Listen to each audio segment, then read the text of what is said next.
Let me start by thanking you all for the overwhelming response to the last video. So many feedbacks, so many messages to say that it was helpful. It made me feel good because it serves the purpose for which I'm doing all this. Keep sending those feedback, and I can feel the love. Thank you very much.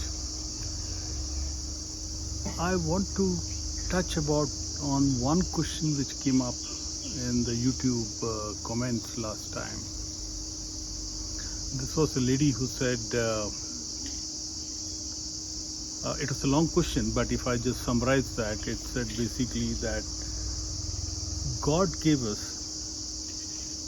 all these emotions, and if these emotions are given by God, how can they be bad? And should we really remove them from our life, or is there a balance needed, or things like that? And the emotions she talked about in Sanskrit was anger, attachment, wanting, greed, things like that. I thought that question was very interesting. Okay, it was interesting because of 2-3 counts. One is it makes you think that why something given by God can be wrong. Okay, let me attempt on my response to that, and as I like to do it, I'm going to use a metaphor. Have you seen the chef's kit? It's the chef's kit is usually a knife kit. It's an assortment of knives. They are of different shapes, different edges. There are some jagged ones, some sharp ones, so, and each knife has a different purpose to it.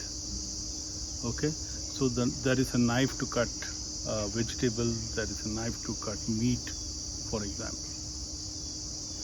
Now, the chef who's trained on it knows which ones to use for what purpose, right? So if an untrained man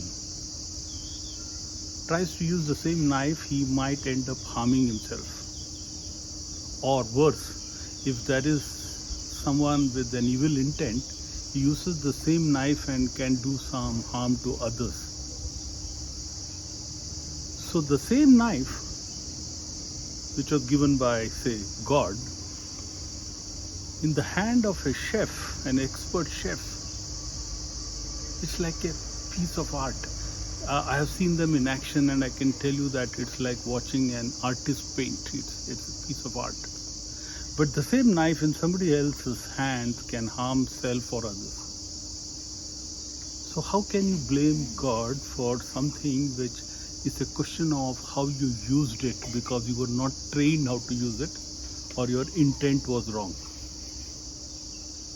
Yeah. So let me give some examples to illustrate from real emotions on this. So let's start with the one which she referred to, madam. So you said anger. Okay. So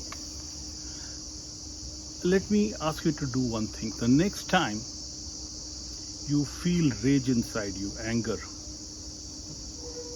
just pause and ask a question. Why is this happening to me? Why am I feeling angry? If you're honest, you'll find that it falls into 2 categories, the reasons. The first one, which to my mind is a smaller number of cases that you will find, is the category where somebody or some situation has violated something which is your core ethics. These are part of your core values, and that's making you angry. If that is the case, I think you should push it back, not through anger, not through yelling, but through some positive action which retains the integrity of your values. That's very clear. But most of your cases you will find in the second category, which is the moment you look at I'm angry, and just remove one layer from that and see what's beneath. And beneath you might find, if you're honest, that there is something coming from either insecurity, I am not enough, I am not adequate, vulnerability. Something is below that. And if you do it honestly and you find this, then your actions are not outside. The actions are all inside. You will have to handle and fix the reasons for this insecurity inside. Think about it, and you'll need professional help. You'll need to go to a coach or somebody who will work on it and help you get rid of that. Okay, let's look at another example. Fear. Okay, fear, God-given. Okay, it's an emotion which is there. And why did God give you? And before you go to the why, you just realize what happens when you sense fear. When you sense fear, there's a hormone released, adrenaline. We all heard of it. What does adrenaline do? It raises your heartbeat. It increases your respiration. It makes blood move into your limbs, hands and legs, brains, but blocks blood going into your gut, your stomach. It stops the flow there or reduces the flow there. Why? It does not want to waste in things like digestion at that time. It wants it in your body ready for physical exertion. And what physical exertion? In the old times, 10,000 years back probably, when we were roaming in the jungles, we would suddenly come across, say, wild animal. Fear strikes, adrenaline pumps, your body is now geared for physical exertion. And the physical exertion is what? Either you fight it or you flight, run, fight or flight. Okay, so your body is preparing for one of the two to save yourself. Very much needed. That's why God made it. How many times today do you have to do a fight or run situation? Maybe if you're roaming around at 2 a.m. in the subway in New York or in some of the big cities in the world, you might have to do one of these. Otherwise, no. You don't have to run. There's no physical danger to you. 99.9% of the time in our life, there is no physical danger which you know and you have to do one of those two things. Right? So that fear today is not needed. So that tool you don't need to use. Leave it. You don't need it. Today there's a different version of fear, which is what we call maybe anxiety. Okay, and that anxiety can be used positively for positive action. For example, I actually am grateful to the anxiousness I feel before an important presentation to a customer, for example, because it helps me prepare. It stops me from being complacent. It makes me do all the research about the customer and bring that, how I can help him.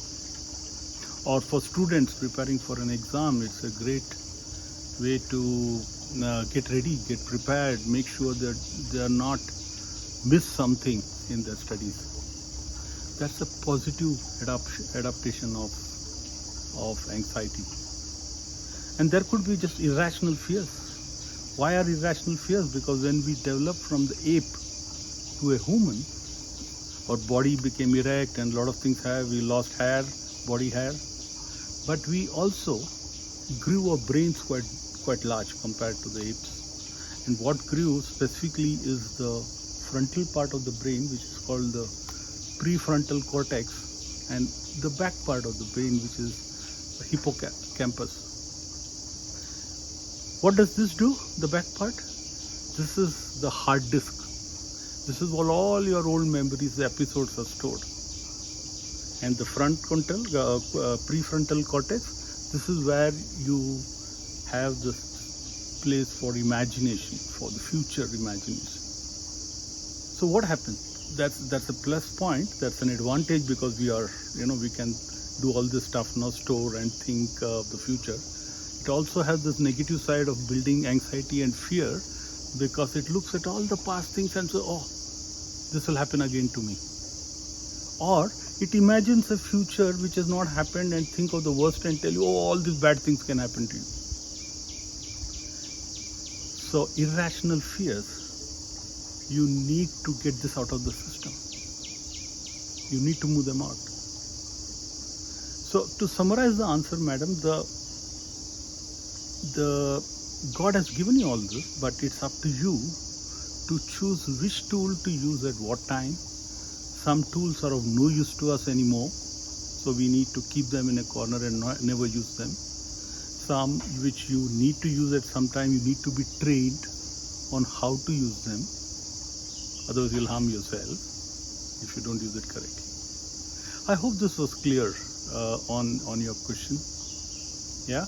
And please keep writing to me if these things are useful like you did last time. Okay. And I've taken your feedback on areas of improvement. I'll keep working on them. So stay healthy, be unstoppable till the next weekend when we meet.